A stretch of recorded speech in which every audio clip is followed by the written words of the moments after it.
യുദ്ധം കനക്കുന്ന പശ്ചിമേഷ്യയിലേക്ക് കൂടുതൽ സൈനികരെ അയച്ചതായി പെൻറ്റഗൺ വക്താവ് അറിയിച്ചിരിക്കുന്നു. നിലവിൽ 40,000 സൈനികരാണ് അമേരിക്കയുടേതായിട്ട് ഈ മിഡിൽ ഈസ്റ്റിൽ ഉള്ളത്. അതിൽ എത്ര സൈനികരെയാണ് കൂടുതൽ അയച്ചതെന്ന് വെളിപ്പെടുത്താൻ പെൻറ്റഗൺ തയ്യാറായിട്ടില്ല. അതിനിടയിൽ ചില സൈനിക യൂണിറ്റുകൾ ഇസ്രായേലിൽ എത്തിയതായിട്ടുള്ള ചില വാർത്തകളും പുറത്തു വരുന്നു. ഇപ്പോൾ പുതിയതായിട്ട് വിമാനവാഹിനി കപ്പലായ USS ട്രൂമാനും ഒപ്പം തന്നെ 2 ഡിസ്ട്രോയിഡുകളുമാണ് ഇപ്പോൾ അയച്ചിരിക്കുന്നത്.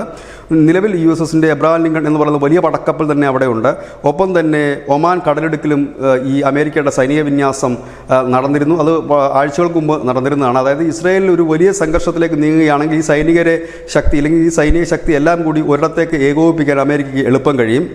പക്ഷേ ഇതിനകത്ത് വളരെ നിർണായകമായ ഒന്ന്, കൂടുതൽ സൈനികരെ അമേരിക്ക അയക്കുമ്പോൾ ഈ യുദ്ധം കരയുദ്ധത്തിലേക്ക് മാറുമെന്നും വലിയ യുദ്ധത്തിലേക്ക് നീങ്ങുമെന്നും ഒരു സൂചന കൂടി ഇതിൽ നിന്ന് പുറത്ത് വരുന്നുണ്ട്. ഒപ്പം തന്നെ ഇസ്രായേലിലേക്ക് സൈനിക യൂണിറ്റ് കടന്നു എന്നുള്ള വാർത്ത സത്യമാണ് എങ്കിൽ തന്നെ അത് വലിയ ഒരു ഗുരുതരമായ രീതിയിലേക്ക് യുദ്ധം മാറുമെന്ന ഒരു സൂചനയും നൽകുന്നു. News desk news India Malayalam.